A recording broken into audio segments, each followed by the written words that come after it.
They say you can't teach an old dog new tricks, but what they don't tell you is that at 60, you might finally learn what it means to truly live.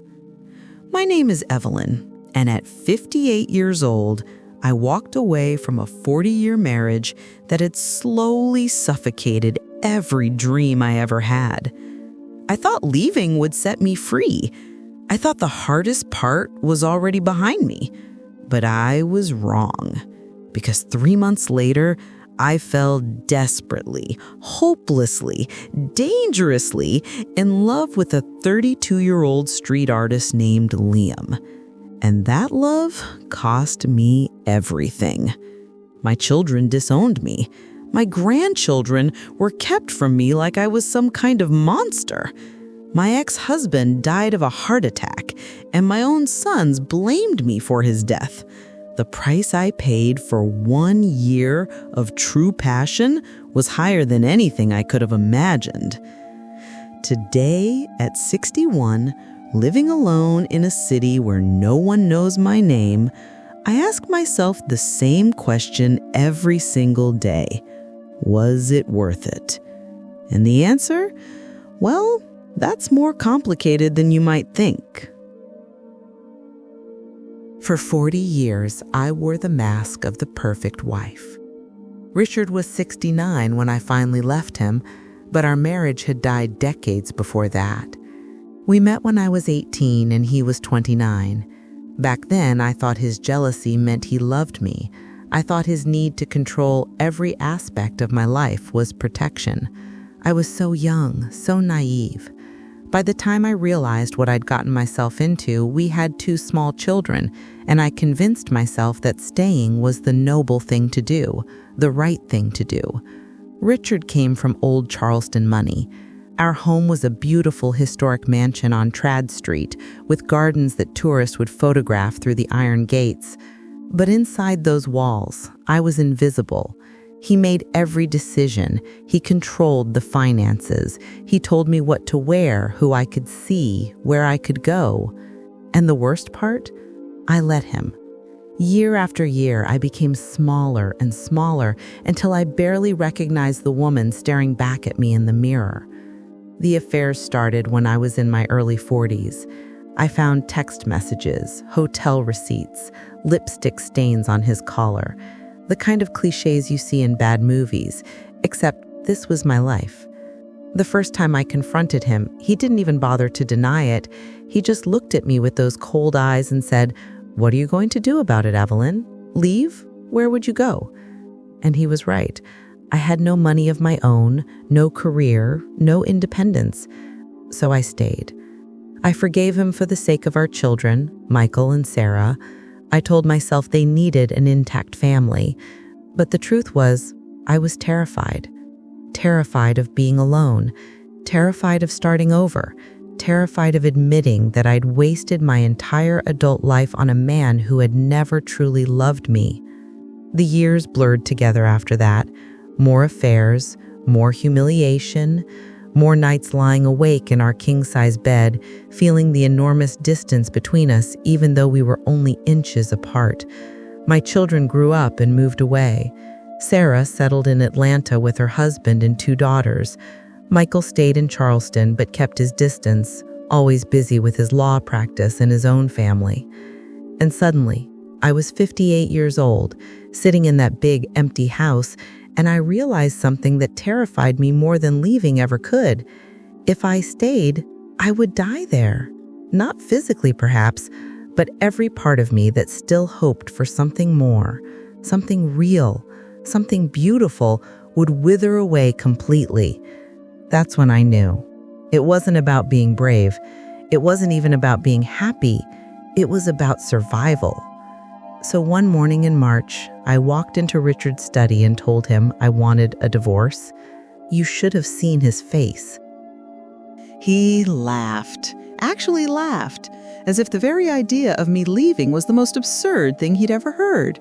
"You're 58 years old, Evelyn," he said, not even looking up from his newspaper. "Where exactly do you think you're going to go? Who's going to want you now?" Those words should have crushed me. For 40 years they would have, but something had shifted inside me, something he couldn't see and couldn't control. I filed for divorce the next day. The process was brutal. Richard fought me on everything, trying to leave me with as little as possible. But I had a good lawyer, and after 4 months of legal battles, I walked away with enough to rent a modest apartment in the French Quarter and start rebuilding my life. My children were furious. Not at him, of course. At me. Sarah called me selfish. Michael said I was having some kind of mental breakdown. Neither of them asked why I'd finally left. Neither of them wanted to know about the 40 years of loneliness, the affairs, the way their father had slowly erased every part of who I used to be. They just saw their mother destroying the family, and that was enough to condemn me. But for the first time in decades, I didn't care about anyone's approval. I was free. For 3 months, I lived quietly in my small apartment. I took long walks through the historic streets of Charleston. I read books I'd always wanted to read. I ate dinner at 8 o'clock at night if I felt like it, or not at all. I wore bright colors. I let my hair grow silver instead of dyeing it the dark brown Richard had always insisted on. I was learning to be Evelyn again. Not Richard's wife, not Michael and Sarah's mother, just Evelyn. And then, on a warm afternoon in June, I met Liam. I was walking through Marion Square, enjoying the sunshine and the Spanish moss hanging from the live oaks, when I heard the most beautiful guitar music drifting through the air. I followed the sound and found him sitting on a bench, his guitar case open at his feet, his fingers dancing across the strings like they were telling secrets. He couldn't have been more than 35, with dark, wavy hair that fell across his forehead and eyes that seemed to see straight through to your soul. He was painting, too, I realized. A canvas was propped up beside him, a half-finished sunset in brilliant oranges and purples. He was creating beauty just for the sake of it, just because he could. I stood there watching him for longer than I should have, and then he looked up, caught me staring, and smiled. "You like what you hear?" he asked. His voice was warm, genuine. I should have walked away. I should have smiled politely and continued my walk. But instead I said, "It's beautiful. You're very talented." He gestured to the empty space on the bench beside me. "Sit with me for a while. Tell me what you see when you look at this painting." And God help me, I sat down. We talked for 2 hours that day about art, about music, about Charleston's hidden corners, and the best places to watch the sunset. He told me his name was Liam, that he was 32, that he'd been traveling around the country for years, creating art wherever inspiration struck him. He didn't ask about my age, my past, or why I was alone. He just saw me, really saw me. When I finally stood to leave, my heart was pounding in a way it hadn't in 40 years. "Will you be here tomorrow?" I asked, trying to sound casual. He grinned. "For you, absolutely." I went back the next day, and the day after that, and the one after that. At first, I told myself we were just friends, that it was innocent, that I was simply enjoying the company of someone who made me laugh, who listened when I spoke, who looked at me like I was someone worth knowing. But I was lying to myself. By the second week, I was thinking about him constantly, the way his eyes crinkled when he smiled, the passion in his voice when he talked about his art, the way he'd casually touch my hand when making a point, sending electricity through my entire body. I was 58 years old, and I was falling in love like a teenager. It terrified me. One evening, as the sun was setting over the harbor, we were sitting on a bench at Waterfront Park. The golden light painted everything in warm tones, and Liam was showing me sketches in his journal. Our shoulders were touching, and I was acutely aware of every point of contact between us. He turned to look at me, and something in his expression made my breath catch. "Evelyn," he said softly, "I need to tell you something." My heart was racing. "What is it?" "I think I'm falling for you." He said it so simply, so honestly, like it was the most natural thing in the world. I know it's crazy. I know there's an age difference. I know people would judge us. But when I'm with you, none of that matters. You make me feel alive in a way I've never experienced before. I should have been sensible. I should have protected both of us from what was coming. But instead, I whispered, "I'm falling for you too." He kissed me then, soft and gentle and full of promise, and I felt something I thought I'd lost forever, hope. For 2 months, we kept our relationship quiet. We'd meet at his small studio apartment or take long drives down the coast or walk through the city late at night when fewer people would see us together. It was magical and terrifying all at once. Liam made me feel beautiful. He'd trace the lines on my face and call them maps of wisdom. He'd kiss my silver hair and say it looked like moonlight. He loved me, not despite my age, but as the complete person I was. With him, I laughed more than I had in 40 years. We'd stay up until dawn talking about everything and nothing. He taught me to paint, and I taught him to cook Italian food from recipes my grandmother had passed down. We were building something real, something precious. But the real world was waiting to crash in. I'd been careful not to tell my children about Liam. I knew what they'd think, what they'd say. But Charleston is a small city, especially in the historic district. It was only a matter of time before someone saw us. The first call came from Sarah. "Mom, is it true? Are you dating someone?" I took a deep breath. "Yes, his name is Liam, and he makes me very happy." There was a long pause. "How old is he?" Her voice was cold. "That doesn't matter, Sarah." "How old, Mom?" 32. The silence that followed was deafening. Then she exploded. She called me desperate, pathetic, embarrassing. She said I was making a fool of myself, that everyone was talking about me, that I was destroying what little respect the family had left. Michael was even worse when he called an hour later. He said I was having some kind of crisis, that I needed therapy, that this man was obviously using me for money. No matter what I said, they wouldn't listen. They couldn't see that for the first time in my life, I was genuinely happy. The final straw came 2 weeks later, on a Saturday afternoon. Liam and I were at Caveau, a small French cafe on King Street. It was one of those perfect autumn afternoons when the temperature was just right and the light filtering through the windows made everything look like a painting. We were sitting at a corner table, holding hands across the table, lost in our own world. I had finally stopped caring what strangers thought when they saw us together. The whispers, the stares, the judgment in people's eyes. I was tired of hiding, tired of being ashamed of the best thing that had ever happened to me. Liam was telling me about a mural he wanted to paint on the side of an old building downtown, his face animated with excitement. When I saw Richard walk through the door, my blood went cold. He spotted us immediately. I watched his face turn red, his jaw clenching as he started walking toward our table. People were already starting to notice, sensing the tension in the air. "Richard, don't," I said quietly as he reached us, but he was beyond reason. "This is him?" he shouted, loud enough that everyone in the cafe turned to look. "This is the boy you destroyed our family for?"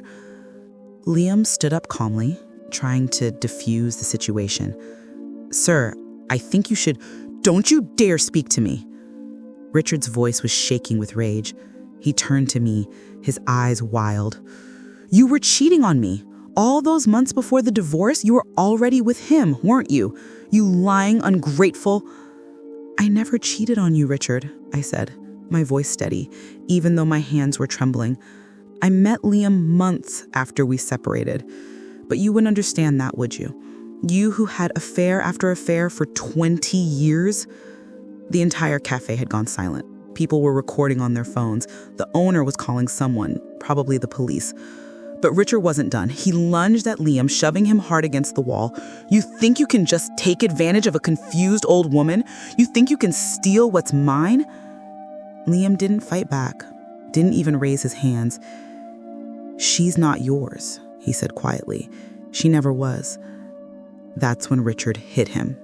A wild, uncontrolled punch that caught Liam on the jaw and sent him stumbling backward. I screamed. Other patrons rushed forward to pull Richard away. He was yelling incoherently, calling me names I'd never heard him use before, saying things so vile that people gasped. The police arrived within minutes. They escorted Richard out, still shouting, still threatening. Liam had a split lip and a bruise forming on his jaw, but he insisted he was fine. He was more worried about me. The video went viral within hours. Someone had posted it online, and suddenly everyone in Charleston was talking about the wealthy divorcee and her young lover, the public meltdown, the violence. My phone wouldn't stop ringing. Sarah called me sobbing, saying I'd humiliated the entire family. Michael sent me a text that simply said, "You're dead to me." Friends I'd known for decades blocked my number.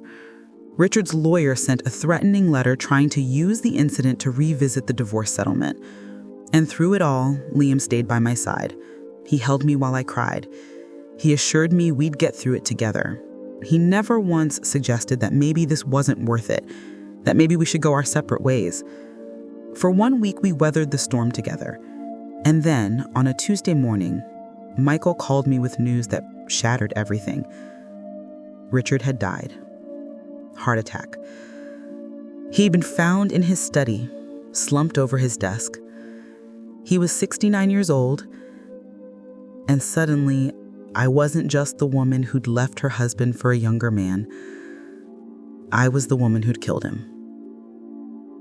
My children made sure I knew exactly what they thought.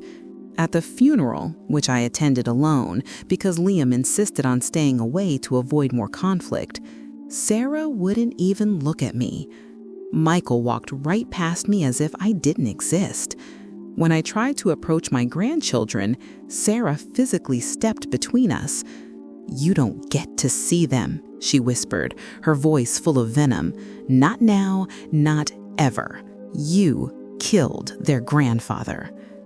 I wanted to scream that Richard had killed himself with 40 years of anger and cruelty, that his heart gave out from a lifetime of rage, not from one confrontation.